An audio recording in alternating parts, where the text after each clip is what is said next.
우리가 기업을 잘해야 구멍가게 하는 사람하고 재벌하고는 대우가 다르잖아요. 우리가 식당에 음식 먹으러 가도, 제가 지난번에 셀라톤에 있으면서 5일간 거기서 음식을 먹었는데, 같은 지용수인데 티셔츠 걸치고 편하게 가니 구석으로 인도해서 앉히고요, 옷을 좀 근사하게 입고 가니 제일 좋은 자리로 앉히더라고요. 우리 모두 귀하게 되기를 바랍니다. 자기 일에 성공해야 그렇게 되는 거예요.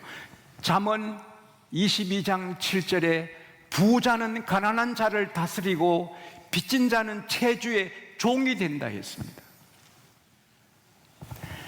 같은 사람인데 부자는 가난한 사람을 다스릴 수 있고, 가난한 사람은 뭐 빌린 것도 없는데 부자 앞에 머리 숙여야 되고, 빚을 진 자는 종이 아니지만 채주한테 종돼가지고 구싱구싱 거려야 되는 것입니다. 그래서 우리 일에 성공하고 승리해야 되고 노력해야 되는 것입니다. 동시에 우리 일, 우리 비즈니스, 우리 기업에도 성공해야지만 자식 교육은 더 성공해야 됩니다. 왜? 자식이 더 귀한 기업입니다. 시편 127편 3절에 자식은 하나님이 주신 기업이요, 그 태 열매는 하나님이 주신 상급이다. 서울대학교 행복연구센터에서 연구한 걸 읽어봤는데, 자녀가 많은 사람이 행복도가 높고 자녀가 없는 사람은 행복도가 낮은 것입니다. 특별히 자녀가 잘 될 때 그 행복은 넘치는 것입니다. 자랑하고 싶고 기쁘고 세상에 알리고 싶고, 자식이 죽으면, 자식이 초라하게 되면 부모가 초라하게 되고, 자식이 일어나면 부모가 막 빛이 나는 것입니다. 전에 제가 말씀드렸잖아. 토요일날 우리 교회 결혼주일 하는데 기도하러 오신 목사님 처음 뵀는데, 마치고 아이 목사님 수고하셨으니까, 예, 제 어제 미국서 안 왔습니까? 아이 그러시군요. 우리 아들이 미국 있다 아닙니까? 아이 그러시군요. 대학 교수 아닙니까? 따라합시다. 누가 물었나? 그게 자식 잘 되면 부모가 좋아가지고, 여러분 다 자랑스러운 자녀가 되도록 기르시기를 바랍니다. 어떻게 기릅니까? 지금 유치원생을 한 달에 300만 원씩 주는 유치원이 있잖아요. 또 한 학원은 1,000만 원입니다. 특별 학원의 학원비가 1,000만 원. 내가 이번 서울에서 들었습니다. 그러다 서로 보내는 것입니다. 한 달에 1,000만 원. 물론 그렇게 하면 효과 있겠죠. 그러나 다 성공하겠습니까? 하나님은 한 달에 1,000만 원, 500만 원 학원에 보내라, 이렇게 성경에는 안 가르쳐요. 따라합시다. 어릴 때부터 잘 훈련해라. 어릴 때 가르쳐라. Train a child. 어릴 때부터 단단히 교육하라는 것. 마땅히 행할 길을 아기 때부터 가르쳐라. 그러면 늙어도 떠나지 아니하리라. 3살 버릇 어디까지 가요? 8까지. 집에 새는 바같이 어디 가도 새요? 나가도 새. 그게 맞거든요. 사고 치는 사람은 어디 가도 사고 치는 거예요. 제가 어릴 때 우리 애들 교육한 것 중에 하나가, 애들 어릴 때 3살, 4살, 5살 때 우리 집에 제일 높은 분이 누구냐? 하나님 신앙교육을 잘 받아가지고, 하나님은 우주의 왕이시고 하나님이고 사람만의 신이시고, 사람 중에 우리 집에 제일 높은 분이 누구냐? 아빠. 무슨 소리냐? 할아버지 할머니가 최고로 높으신 우리 집의 왕이시다. 할아버지 할머니가 최고로 높으시다. 그걸 한 번만 했나요? 때때로 했습니다. 그러니까 할아버지 할머니 오면 애들이 막 달려가고, 방학 때만 할머니한테 가고, 휴가를 얻어도 할머니와 함께 보내고, 할아버지 할머니가 최고입니다. 왜? 어릴 때 교육받았기 때문에. 어릴 때에 가르치면 여든까지 가는 것입니다. 그러면 무엇을 가르쳐야 합니까? 제가 많이 엎드리고 말씀을 준비했습니다. 아들아, 딸아, 너는 굉장히 중요한 존재다. 하나님께서 큰 목적을 너에게 맡기시고 이 세상에 태어나게 하셨다. 너는 하나님의 중요한 아들이고 딸이고 하나님의 목적을 갖고 이 세상에 태어났다. 너는 너무 중요한 존재다. 이걸 어릴 때부터 심어줘야 하는 것입니다. 장 폴 사르트르 같은 실존 철학자, 그 사람은 늘 강조하기를, 인생이 뭐냐, 어쩌다가 툭 던져진 존재다, 어쩌다가 우연히 생긴 존재다. 인간이 그렇습니까? 그가 죽을 때 병원이 떠나가게 개성을 지르고 무서워서 죽기 싫어서 막 바라가다가 마쳤지요. 엄마 아빠가 결혼해서 그냥 태어난 게 자식입니까? 아닙니다. 하나님은 말씀하십니다. 이사야 43장에 내가 너를 구속했고 내가 너를 불렀다. 내가 너를 지명했다. 너는 내 것이다. 이사야 43장 7절에 내가 내 영광을 위해 너희를 지었다. 이사야 43장 21절에 내가 나를 위하여 내 백성을 지었다. 나의 찬송을 부르게 하려 하십니다. 이사야 44장 1절 2절에 너 모태에서 내가 만들었다. 너 어머니 태에서 자궁에서 내가 너를 지었다. 너는 내 것이다. 에베소서 1장 3절에서 6절에 보면은 하나님께서 하늘의 신령한 복을 주시기 위하여 창세전에 그리스도 안에서 너희를 택해서 예수 그리스도로 말미암아 하나님의 아들 딸로 삼으셨다. 여러분, 우리는 부모의 자녀이기 전에 하나님의 자녀이고 엄청난 목적을 갖고 이 세상에 태어났습니다. 그래서 세상에 빛이 되고 하나님 영광을 올려드리고 세상을 비추는 큰 사명을 우리가 갖고 있는 것입니다.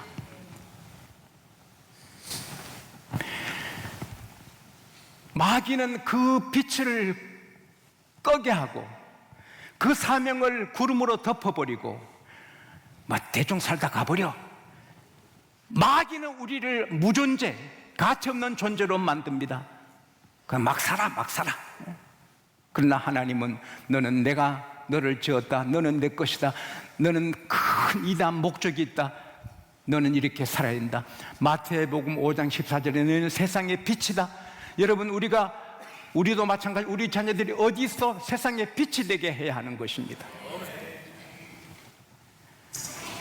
빌립보서 2장 13절에 너희 안에서 일하시는 분은 하나님이시니 그 기쁘신 뜻을 인하여 너희로 소원을 두고 행하게 하시나니. 할렐루야. 하나님은 링컨에게 소원을 줍니다. 너가 대통령이 돼서 노예를 해방하여라. 그래서 대통령이 돼서 노예를 해방하는 것입니다. 하나님은 한 분 한 분에게 뜻을 주시고 목적을 주시는데 그 목적이 이루면 세상에 빛이 되는 것입니다. 한 아이는 너무 못생겼어요. 정말 못생겼어요. 그래서 철이 들고 자살을 생각합니다. 거울 볼 때마다 한숨이 나. 그래서 8살에 자살합니다. 어머니가 발견했습니다. 붙잡고 울면서 아들아, 하나님은 실수가 없으셔. 너가 이 세상에 꼭 필요해서 하나님 너를 태어나게 하신 거예요. 하나님은 너에게 목적이 있고 너에게 주신 사명이 있어. 너가 해야 돼. 너 얼굴 못생긴 건 어쩔 수 없지만 너가 인격을 아름답게 가꾸고 실력을 쌓고 믿음을 키우고 너를 준비시키면 하나님이 너를 귀하게 쓰신다. 계속 울면서 엄마가 말하니 이 아들이 거울 안 보고 실력을 쌓고 성경 읽고 기도하고 인격을 키워나갑니다. 너무 못생겼습니다. 그러나 그는 당당하게 나는 목적을 갖고 태어났다. 하나님의 사명이 내게 있다. 당당하게 실력을 쌓고 인격을 키워나갔습니다. 나이 35살에 서울대학교 총장이 된 게 아닙니다. 도쿄대학의 총장이 아닙니다. 하버드 대학의 총장이 됩니다. 나이 35세. 4년 텀이 지났습니다. 그를 대신할 인물이 없습니다. 또 합니다. 또 합니다. 또 합니다. 10번을 총장해서 하버드 대학 총장을 40년간 했습니다. 찰스 엘리엇입니다. 키가 적든 크든 못생겼든 잘생겼든 상관이 없습니다. 사명이 있습니다. 할렐루야. 그걸 깨닫고 붙잡으면 다 세상에 빛이 되는 것입니다. 자기 사명을 깨달아야 돼요. 특별히 우리 자녀들이 사명을 깨닫게 도와줘야 되는 것입니다. 너는 귀하게 태어났다. 목적을 갖고 태어났다. 하나님 너를 세상에 보내셨다. 할렐루야. 그 다음 결코 사람 의지하지 말고 하나님 의지하여 하나님 의지하고 기도하며 살게 아이를 어릴 때부터 train a child 어릴 때부터 아기 때부터 훈련해야 되는 거예요. 왜? 세상의 사람은 인맥이 중하다 인맥이 중하다 그 중합니다. 어떤 사람은 일주일에 한 번 전화할 사람, 한 달에 한 번 전화할 인물, 1년에 몇 번 할 사람, 이따 또 선물 보낼 사람, 이렇게 인맥을 만들어 놓고 인맥 관리하는 사람도 많습니다. 그러나 여러분, 그거 의지하면 망합니다. 이 세상에 인맥이 제일 강하고 제일 잘 돼 있는 사람, 대통령 인맥보다 더 좋은 인맥이 어디 있어요?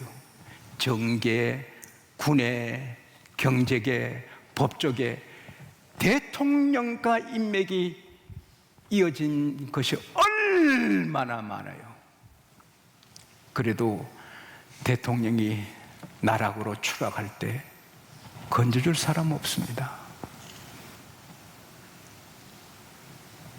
속지 마세요. 아무리 내가 잘 가꾼 인맥도 때가 되면 소용없습니다. 그래서 하나님이 말씀하십니다. 에레미야 7장 5절에서 8절에 보면은 나 여호와가 말한다. 무릇 사람을 의지하고 육신으로 힘을 삼고 그 마음이 하나님을 떠난 자는 저주를 받을 것이다. 그는 사막의 떨기나무 같아서 좋은 일 오는 것을 보지 못하고 건조하고 건건한 땅, 사람이 살지 않는 땅에 살게 되리라. 그러나 나 여호와를 의지하고 여호와를 의뢰하는 사람은 복을 받을 것이라. 물가에 심겨진 나무가 그 뿌리를 강변에 뻗친 것 같고 더위가도 두렵지 아니하고 그 잎이 청청하며 가무는 날에도 결실이 그치지 않는다. 할렐루야. 오늘 이 하늘의 음성을 들으세요. 사람 의지하면 저주받습니다. 하나님만 의지하면 하나님이 세워주십니다. 다윗은 철저하게 하나님을 의지했습니다. 시편 3편 6절에 천만인이 나를 나를 에워싸 진쳐도 나는 두려워하지 않는다. 시편 18편 1절에 하나님이 나의 힘이시다. 시편 18편 29절에 내가 하나님을 의지하고 적군을 향하여 달리며 내 하나님을 의뢰하고 담장을 뛰어넘는다. 골리앗, 이기고 지는 게 힘에 있냐? 하나님께 있다. 적군을 향해 달려, 골리앗 향해 달려가고, 그러니 하나님이 그가 기에서 왕으로 세우고 사무엘하 8장 6절에 다윗이 어디로 가든지 하나님이 승리를 주시니라. 사무엘하 6장 14절에 다윗이 어디로 가든지 하나님의 승리를 주시니라. 성도님들, 여러분 가시는 곳마다 하나님의 승리 주시기 바랍니다. 우리 자녀들 있는 곳마다 하나님의 승리 주시기 바랍니다. 그건 뭐냐? 하나님만 의지할 때, 하나님만 의지할 때 해주겠다는 겁니다. 한 아버지가 아들을 너무 사랑하다가 하루는 아이를 집어던져 친대. 무서운 얼굴로 아빠 왜 그래? 집어던지고 아빠 왜 그래? 집어던지고 막 환한 얼굴로 애를 죽일 듯이 이리저리 맺힙니다. 아빠 왜 그래? 아들아, 너가 믿고 내가 사랑하는 이 아빠가 너를 이렇게 하듯이 너가 인생을 사노라면 너가 믿고 사랑했던 사람이 너의 적이 되고 너를 밀어붙이고 망하게 할 수 있다. 아버지도 믿을 수 없고 그 누구도 믿을 수 없다.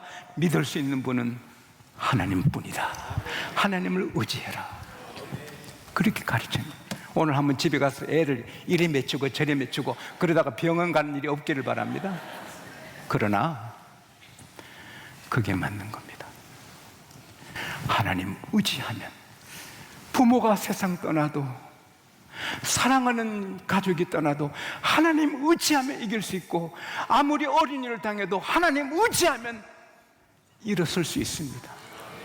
역대상 29장 11절 12절에 영광, 이엄, 이김, 부귀, 건세 다 주께 있다. 모든 사람을 크게 하시고 강하게 하심이 오직 주께 있다.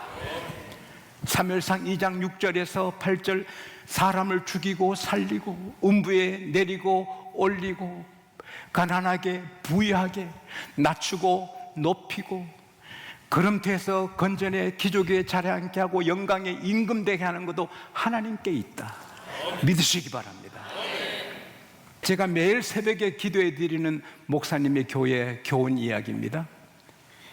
대형 트럭 정비 공장, 바다 같은 그 정비 공장 일하는 정비사인데 너무 경건하고 거룩하니 회식에 안 갑니다. 술 좌석에 안 갑니다. 같이 놀지 않습니다. 그러니까 팀장이 에이 재미없는 저 사람 때문에 분위기 다 깬다. 그래서 점수를 안 줘서 7년간 월급이 올라가지 않고 7년간 승진을 못했습니다. 그러나 그분은 묵묵히 일하면서 이 회사 일이 주님 일이다, 하나님에게 하듯이 월급이 안 올라가고 사람들이 좀 소외시키고 왕따시켜도 하나님 앞에 부지런히 일했습니다. 어느 날 사장님이 부릅니다. 가까이서 얼굴도 보지 못한 사장님이 불러서 조심스레 갔더니 자네가 이제 이 회사를 맡아서 경영주가 되어 경영하시게. 사장님, 저는 가난합니다. 돈이 없습니다. 돈은 내가 있네. 내가 사람을 찾았는데 자네가 내가 찾는 믿을 만한 사람이네. 자네가 이 회사의 경영주가 되게. 그래서 하루아침에 말단 정비사에서 경영주가 되는 것입니다. 하나님이 하십니다. 하나님 하십니다. 하나님이 하시면 요단강에 집도 없는 벌판인데 전국에서 사람이 모입니다. 하나님 하시면 양곡교회 10만, 20만, 50만도 할 수 있고, 하나님이 하시면 서울에서 해에서 다 비행기 타고 와서 여기 예배 드립니다. 하나님이 하시면 벌떡벌떡 한 자가 일어납니다. 앉으면 일어납니다. 하나님이 하시면 11조가 700배로 클 수도 있습니다. 하나님은 모든 것이 전능하십니다. Almighty가. 마지막으로, 아들아, 딸아, 우리 아파트, 우리 집은 참 우리 집이 아니야. 교회가 우리 집이고 너 집이다.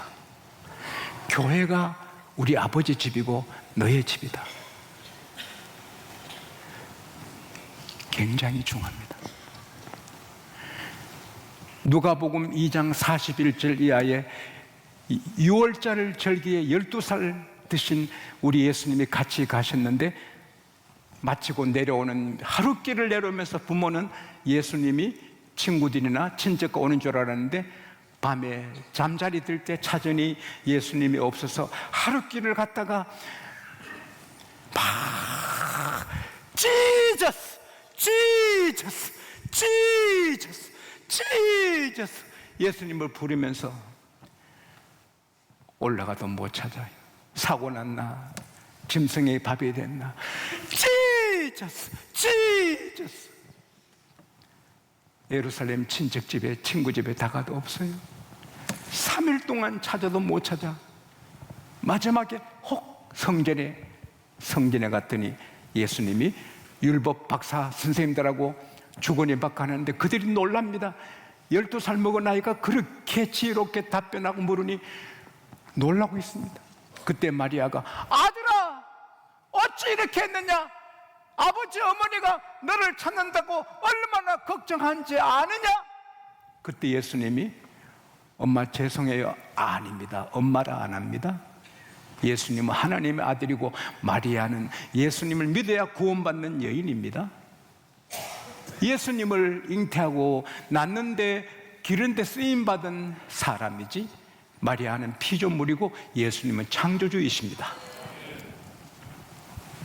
예수께서 어찌하여 나를 찾으셨나이까? 내가 내 아버지 집에 있어야 할 줄을 몰랐습니까? 마리아 집이 예수님의 집이 아닌 겁니다. 거기 12년간 살았지만 예수님의 집은 성전인 것입니다. 우리는 예수를 믿어 하나님의 자녀가 되었습니다. 교회가 하나님의 집입니다. 우리 아버지 집입니다. 내 집입니다. 아들아, 교회가 너 집이야. 딸아, 교회가 너 집이야. 나는 아침에 기도하고 나오는데 아침 8시쯤 주일학교 학생을 둘 만났습니다. 아니, 이 아침에 무슨 행사 있냐? 아니, 양곡 초등학교 학생입니다. 학교 가기 전에 기도하고 가려고 먼저 교회 와서 기도하고 가는 길입니다. 우리 교사님께 한 박수예요.